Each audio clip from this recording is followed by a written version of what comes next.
I would like to talk a bit more about being in your own energy, and this goes on a bit from yesterday. Um, Being in your own space, in your own energy, and giving yourself a bit of time to delve. Um, a lot has shown up around that. When we're on our own and completely in our own energy and our own space, there's a beautiful energy of freedom.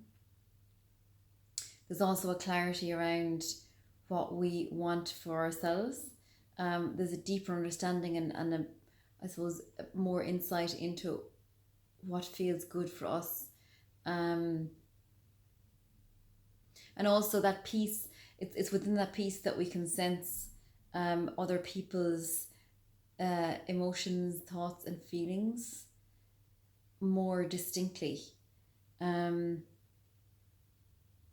it's like being so still and silent that you can feel something coming in your direction ever so slightly. And you gain an awareness around that, around what somebody else is feeling or thinking or sensing. And then it's to come back to your own center space again and be very still while not letting that direct your thoughts, feelings, and emotions. And here is the eternal dilemma of the empath, to be able to sense somebody else's thought, feelings, and emotions, yet not take them on and buy into them as their own and respond to them as their own. Being able to come back to that center space with a stillness and a peace that affords us our own individual signature, allows us to have our own anonymity.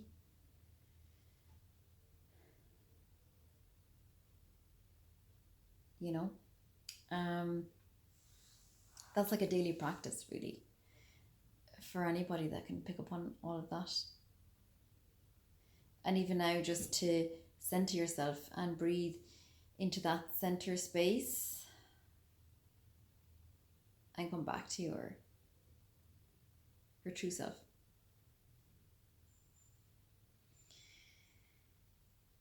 And now comes the next part, which is the element of control.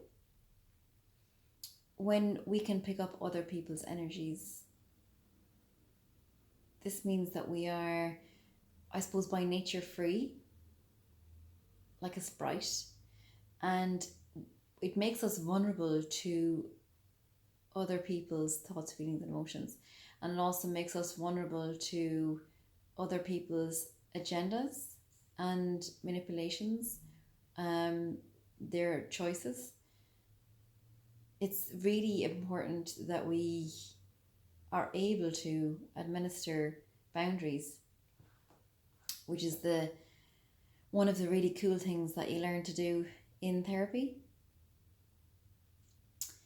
Once these are in place, there is definitely a more structured outer exterior and a more protected sense of self when you're out there dealing with all of these energies.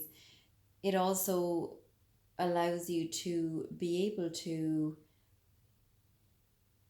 a lot of the time, I suppose, segment different people, put them in different areas, different boxes, or different places, so that you can mark them off as, this is group A, this is group B, this is group C, this is group D, and you know that you know what to do with group A.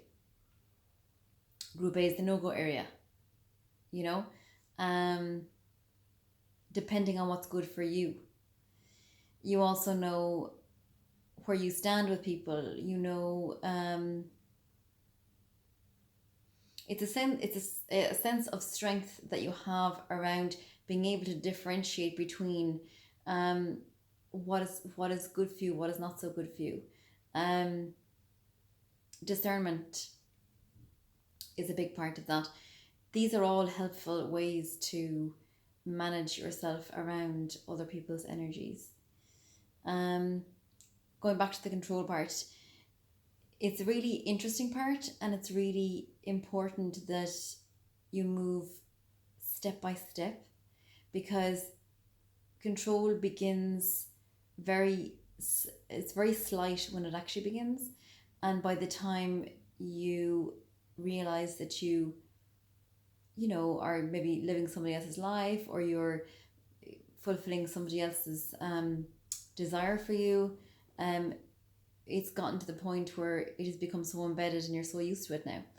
And remember that you are, if you're able to, if you're an empath and are able to pick up energies, you are more susceptible to this type of behavior, and you're also more susceptible to losing yourself, if that sounds familiar. So in terms of control, remember that the feeling you have when you are being controlled is definitely danger feeling. And it's like, you know, it doesn't mean that there's anything wrong with it.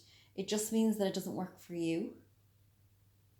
And in order for you to, I suppose, move away from that, every slight attempt at, I suppose, taking your choice away from you should feel a little bit, you know, either it could be anxiety, or it could be fear, or it could be, you could, you know, feel nauseous.